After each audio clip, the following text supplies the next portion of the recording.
अस्सलाम वालेकुम, आप देख रहे हैं आपका पैसा एबीएल एसेट मैनेजमेंट के साथ। लास्ट वीक हम बात कर रहे थे कि व्हाट आर म्यूचुअल फंड्स क्या होते हैं, और आज भी हम यही कंटिन्यू करेंगे। थोड़ा सा एक्सप्लेन करने की कोशिश करेंगे म्यूचुअल फंड्स क्या होते हैं और इनका कितना ज़्यादा फ़ायदा होता है अगर आप इसके अंदर इन्वेस्टमेंट करते हैं। आज के इस पैनल में फरीद साहब मौजूद हैं, फरीद अहमद खान साहब CEO ABL asset management company, और शाहिद गफ़ार साहब जो कि चेयरमैन हैं मुफाब के। बात करेंगे, लेकिन सबसे पहले एक छोटी सी मैं मिसाल देना चाहूँगा कि बेसिकली म्यूचुअल फंड्स होते क्या हैं। यहाँ पर मेरे पास 100 रुपये हैं, 300 रुपये हैं मेरे पास, 100 रुपये, 100 रुपये, 100 रुपये। अगर आप इन तीन की अलग अलग वैल्यू देखें तो इसके अंदर इतनी ज़्यादा चीज़ें आप नहीं खरीद सकते। लेकिन अगर मैं 300 की नोटें एक साथ कर दूं तो मेरे पास बन गए 300 रुपये। दैट मीन्स कि अगर 3 लोग म्यूचुअल फंड इंडस्ट्री में जाते हैं और 100 रुपये जमा कराते हैं तो एक म्यूचुअल फंड के पास 300 रुपये जमा हो जाएंगे। इन 300 रुपये की वैल्यू ऑब्वियसली ज़्यादा है और ये ज़्यादा बेहतर तरीके से मैनेज किए जा सकते हैं।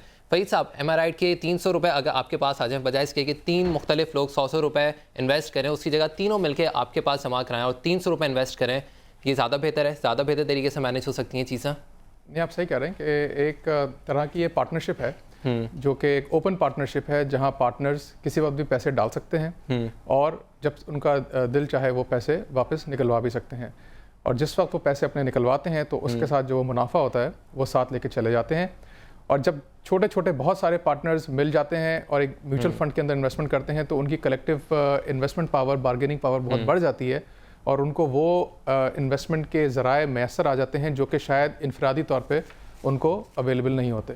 ठीक है, दैट मीन्स कि अगर 3-4 लोग मिलके आते हैं या ज़्यादा लोग मिलके आते हैं म्यूचुअल फंड इंडस्ट्री में, तो म्यूचुअल फंड इंडस्ट्री या mutual fund as a whole वो ज़्यादा बेहतर तरीके से उस पैसे को मैनेज कर सकता है। लास्ट वीक हम बात कर रहे थे कि रिटर्न के ऊपर हम बात कर रहे थे कि हमारे जिस हिसाब से इन्फ्लेशन बढ़ रही है, जिस हिसाब से रुपया डेप्रिशिएट हो रहा है, उसके अगेंस्ट बहुत कम ऐसे एवेन्यूज़ हैं जहाँ पे हमें रिटर्न मिल रहा हो। सिंपल सी लॉजिक है, अगर मैं रुपए की बात करूं या इन्फ्लेशन की बात करें तो 14-15% से इन्फ्लेशन आपका बढ़ा है। दैट मीन्स कि आपकी जो परचेजिंग पावर है वो कम हो रही है, रिटर्न आपको 11-12% मिलता है। बात ये हो रही थी कि स्टिल एक इंसान जो इन्वेस्टमेंट कर रहा है उसको लॉस नज़र आ रहा है कि उसके रुपए की वैल्यू 14 रुपये 14% से गिर रही है और उसको जो रिटर्न मिल रहा है वो 11% के हिसाब से मिल रहा है। स्टिल क्या आप समझते हैं कि बेहतर है कि 11% ही मिल रहा है?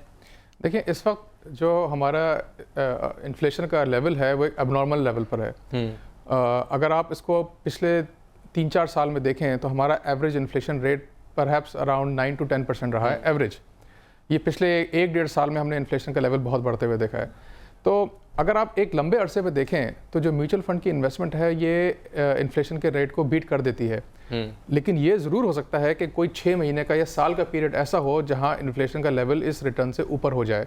लेकिन उस सूरत में भी ये बेहतर है कि आप कम से कम वो 10-11% मुनाफा तो ज़रूर हासिल करें, बजाय इसके कि आप अपना पैसा किसी लो इंटरेस्ट बेयरिंग या लो रिटर्न बेयरिंग जगह पे रखें जहाँ पे आपको वो भी मैसर ना हो और आपके पैसे की कदर बहुत तेज़ी से गिरे। तो अगर आप 3-4-5 साल का अर्सा देखें तो एक छोटा सरमायाकार या छोटा इन्वेस्टर जो कि अपने आगे के लिए पैसे जमा कर रहा है वो ज़रूर इन्फ्लेशन को बीट कर पाएगा अगर उसका होराइजन ज़रा ज़्यादा लंबा हो। ठीक है, दैट मीन्स के कुछ ना कुछ रिटर्न मिल रहा है 10-11%। ठीक है, 3% का मे बी डिफरेंस आ रहा हो, 2% का, नो डाउट अभी इन्फ्लेशन एबनॉर्मल लेवल के ऊपर है। सो स्टिल एक बेहतर चीज़ है कि आपको उस पैसे के अगेंस्ट कुछ मिल रहा है। ठीक है, ओके। शायद साहब आपकी तरफ आता हूँ, मुफाब कितना बेहतर रोल प्ले कर सकता है? MUFAP mutual fund association of Pakistan कितना बेहतर रोल प्ले कर सकता है म्यूचुअल फंड इंडस्ट्री को प्रमोट करने के लिए? देखिए, मुफाब का पर्पज़ ही ये है कि जितने भी हमारे 26 मेंबर्स हैं जो उसके हैं कि हम इंडस्ट्री को प्रमोट करें, क्योंकि इंडस्ट्री को जब हम प्रमोट करते हैं तो जो भी म्यूचुअल फंड सेविंग करते हैं वो जाती है प्रोडक्टिव चैनल में, क्योंकि हम कॉर्पोरेट्स में इन्वेस्ट करते हैं। जब शेयर्स में इन्वेस्ट करते हैं तो उससे मुल्क की इंडस्ट्रियलाइजेशन होती है। सो म्यूचुअल फंड का जो पैसा है ये प्रोडक्टिव पर्पसेस के लिए यूज़ होता है और इसमें छोटे सरमायाकार को ये बेनिफिट मिल जाता है कि वो ग्रोइंग कॉर्पोरेट प्रॉफिटेबिलिटी जो है उसमें फ़ायदा उठा सके बाय यूजिंग प्रोफेशनल मैनेजर्स।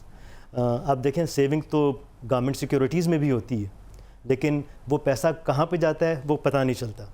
लेकिन ये पैसा जो है ज़्यादा कॉर्पोरेट्स में जाता है, वो डेट की सूरत में जाए जिससे TFC की मार्केट प्रमोट होती है, सेकेंडरी मार्केट प्रमोट होती है, प्राइमरी मार्केट प्रमोट होती है, या इक्विटी में जाए जिससे मुल्क में इंडस्ट्रियलाइजेशन होती है। सो म्यूचुअल फंड का पैसा न सिर्फ मुल्क में सेविंग को बढ़ाता है, ये मुल्क में इंडस्ट्रियलाइजेशन को प्रमोट करता है और स्टॉक मार्केट को भी प्रमोट करता है, जो कि मार्केट के लिए प्राइमरी कैपिटल कॉर्पोरेट्स के लिए और सेकेंडरी मार्केट ट्रेडिंग दोनों फैसिलिटी प्रोवाइड करता है। ठीक है फरीद साहब, एक म्यूचुअल फंड इंडस्ट्री की अगर हम बात करें, ठीक है, वो ग्रो करी है और काफ़ी हद तक ग्रो भी कर चुकी है। उसके अगेंस्ट बहुत सारे एवेन्यूज़ हैं। हमने लास्ट वीक भी बात की थी क्यों बेहतर है म्यूचुअल फंड इंडस्ट्री। 2-3 पॉइंट्स आए थे, मैं ईमेल चेक कर रहा था, रिस्पॉन्स आया, ईमेल्स आई। उसके अंदर सवाल दोबारा से ये था कि ऐसा क्या फैक्टर है, कौन सा फैक्टर है कि जिसकी वजह से म्यूचुअल फंड इंडस्ट्री बेहतर ऑप्शन है बजाय इसके कि कोई मे बी गोल्ड में जाके इन्वेस्टमेंट करे, कोई नेशनल सेविंग स्कीम्स में जाके इन्वेस्टमेंट करे या कोई मनी मार्केट में जाके इन्वेस्ट करे। क्यों बेहतर है कि हम एक म्यूचुअल फंड के पास हैं और उनसे बोलें कि हमारा पैसा है, आप इसको मैनेज करो? देखिए, इसमें सबसे जो इम्पोर्टेंट चीज़ है वो ये कि आपको एक प्रोफेशनल मैनेजमेंट मिल जाती है, प्रोफेशनल मनी मैनेजर मिल जाता है जो आपके पैसे को मैनेज करता है। प्लस आपके पास इन्वेस्ट करने के या सरमायाकारी करने के मौके बहुत बढ़ जाते हैं। मुख्तलिफ तरह के म्यूचुअल फंड होते हैं, जैसे हमने पिछले प्रोग्राम में भी डिस्कस किया था कि आप शरिया कंप्लाइंट या इस्लामिक फंड में जा सकते हैं। अगर आप लॉन्ग टर्म व्यू लेते हैं तो स्टॉक मार्केट के फंड में जा सकते हैं। अगर आप चाहें तो बहुत सेफ किस्म के कंसिस्टेंट रिटर्न वाले कैश फंड या मनी मार्केट फंड्स में जा सकते हैं। और इसमें आप छोटे अरसे के लिए भी सरमायाकारी कर सकते हैं, लंबे अरसे के लिए भी कर सकते हैं। आप यकमुश्त सरमायाकारी भी कर सकते हैं या आप मंथली प्लान्स पे जाके हर महीने भी इन्वेस्टमेंट कर सकते हैं। तो इसमें हर वो चीज़ है जो कि शायद एक सरमायाकार को या छोटे जो बचत करता है और अपने आगे के लिए सेव करना चाहता है, उसको कोई ना कोई प्रोडक्ट ऐसी ज़रूर मिल जाएगी जो कि शायद उसको एक ट्रेडिशनल बैंक डिपॉजिट या गवर्नमेंट स्कीम्स में ना मिले। दूसरा लेवल है इशू सर्विस का।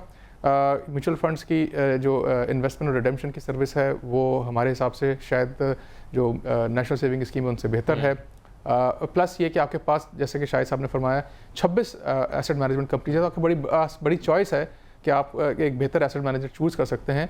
आपको रिस्ट्रिक्ट होने की ज़रूरत नहीं है कि आप सिर्फ गोल्ड में जाएं या सिर्फ एक बैंक डिपॉजिट में जाएं, नेशनल सेविंग में जाएं, या आप इन 26 एसेट मैनेजर्स को भी देख सकते हैं और अपनी पसंद का फंड चूज़ करके इसमें इन्वेस्ट कर सकते हैं। ठीक है, ओके फरीद साहब, ब्रेक लेना मुझे प्रोग्राम के अंदर, और ब्रेक के बाद हम बात करेंगे कि पिछले 10 सालों के अंदर जो म्यूचुअल फंड इंडस्ट्री ने ग्रो किया है कितना बेहतर है और क्या शो करता है एक इन्वेस्टर के लिए। क्योंकि हमारे यहाँ साइकी ये है, सोच ये कि उस इन्वेस्टमेंट एवेन्यू में जाए जो बहुत पुराना हो, जिसको देखा हुआ हो लोगों ने, जिसके रिटर्न्स अच्छे हों, या उसकी परफॉर्मेंस बेस के ऊपर जाके लोग इन्वेस्टमेंट करते हैं। म्यूचुअल फंड इंडस्ट्री ने कितना ग्रो किया है और कितनी बेहतर इन्वेस्टमेंट अपॉर्चुनिटी अब ये बन चुकी है, इस हवाले से बात करेंगे। और आप हमें कॉल भी कर सकते हैं, हमारा टेलीफोन नंबर है 32270861 से 866 तक हमारी लाइन्स ओपन होंगी। आप कॉल करें और अपने सवालात कर सकते हैं, जान सकते हैं कि अगर आप इन्वेस्टमेंट करना चाहें तो आप एडवाइस भी ले सकते हैं। इस हवाले से हम बात करेंगे इस ब्रेक के बाद। आप देखिएगा सीन्स पाकिस्तान।